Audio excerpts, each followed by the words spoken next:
It is my honor and privilege to request our esteemed chief guest, Mr. Tuhin Kanta Pandey, Chairman, Securities and Exchange Board of India SEBI, to please come up on stage and deliver the chief guest address. Ladies and gentlemen, please welcome on stage Mr. Tuhin Kanta Pandey.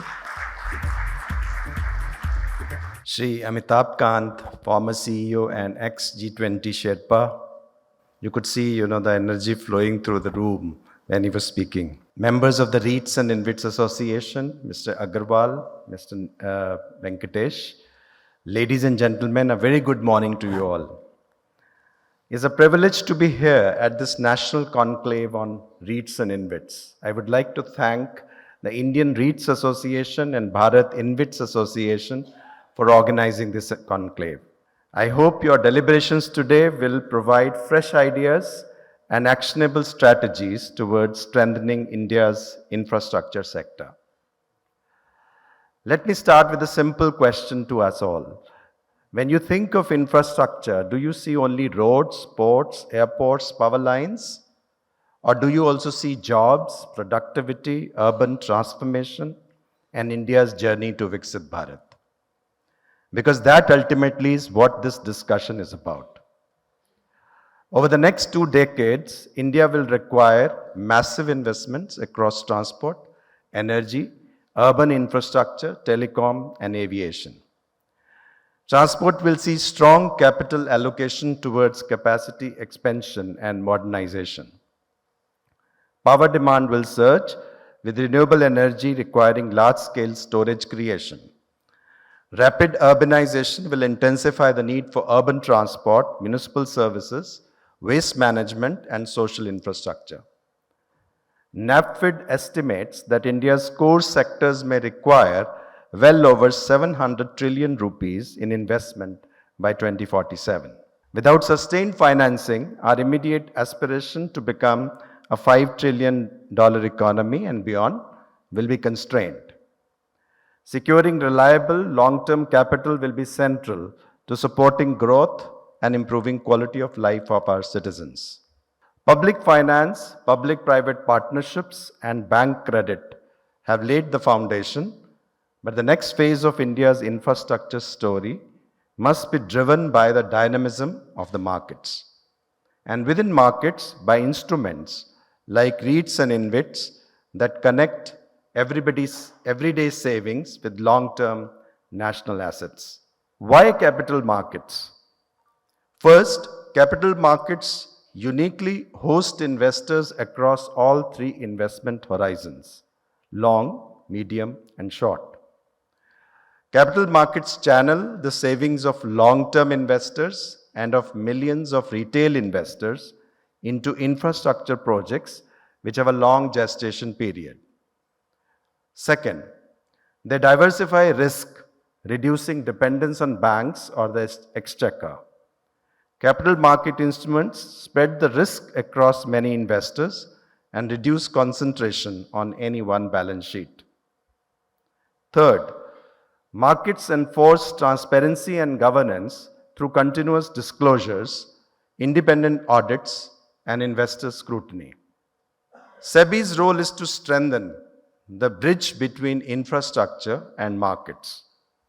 On the primary market side, we'll continue to simplify capital raising through IPOs, rights issues, QIPs, and bonds. I'll now today focus on the REITs and InvITs, since this ecosystem provides India a unique opportunity to finance its infrastructure needs. We have now around 5 listed REITs and 24 listed InvITs, spanning roads, power, transmission, renewables, telecom, warehousing, and commercial real estate. As of October 2025, the combined AUM of REITs, InvITs, and SM REITs is estimated around 9.25 trillion rupees, around 7 trillion rupees in InvITs, and 2.25 trillion rupees and REITs and SM REITs. Beyond numbers, the nature of these products matters even more. REITs are becoming large owners of offices, malls, and logistic hubs, housing global capability centers, and that's very important, and generating employment in our cities.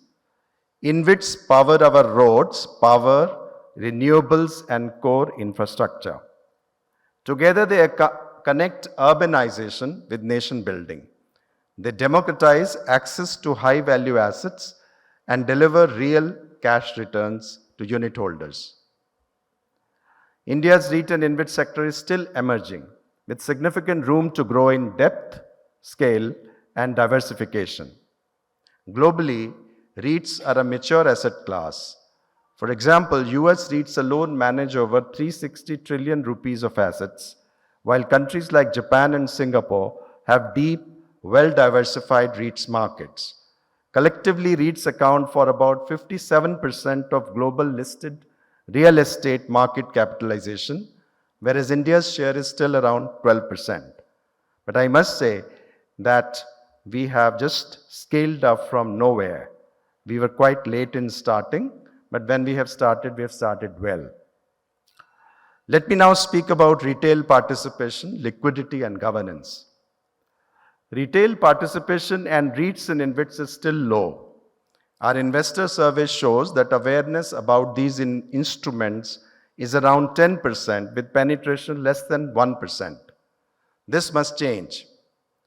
The retail investors should see these instruments as natural options in their portfolios, alongside equities, mutual funds, bonds, and bank deposits. SEBI has taken several measures to make these products more retail-oriented, enhance liquidity, and well-regulated. Let me highlight a few of these. On the developmental side, the REIT reclassification. The reclassification as equity will enable equity mutual funds to allocate more meaningfully and pave the way for index inclusion and passive flows. And that will also leave more room for the funds to flow into InvITs on the hybrid side. Reduction in minimum investment.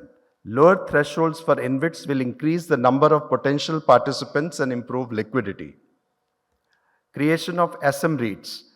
This regulated product will allow smaller, high-quality real estate assets to be accessible to retail. Strategic investor. The scope has been broadened to enable a wider set of domestic and foreign institutions to anchor REIT and InvIT issuances. Investor outreach. These programs on REITs and InvITs are being specifically held for retail investors, investment advisors, and research analysts. Let me come to ease of doing business measures. Cash flow management. Holdcos can now offset negative cash flows against SPV cash flows before distribution to the REITs and InvITs. Reporting timelines. These have been aligned with those applicable to financial results. On governance, we have introduced e-voting and video conferencing. Investors to be mandatorily provided these options so that they can meaningfully participate in governance. Investor charter. The charter clearly spells out rights, responsibilities, do's and don'ts, and grievance redressal mechanisms. Role of boards and trustees. We have strengthened the roles of trustees and managers and given significant unit holders rights to nominate directors on the board of manager of the REITs and InvIT. The way forward. We are actively engaging with institutional investors to deepen their participation in REITs and InvITs. We are coordinating with the Ministry of Finance and several state governments to accelerate public asset monetization. We are working with IRDAI, PFRDA, and EPFO to facilitate greater participation from their entities under their purview. SEBI will work with all stakeholders to facilitate the inclusion of REITs in indices through an appropriate glide path. Based on industry feedback, we are evaluating further ease of doing business measures for REITs and InvITs.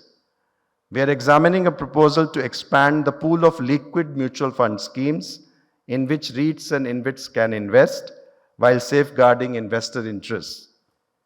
We are also exploring whether private InvITs too may invest in greenfield projects with adequate safeguards.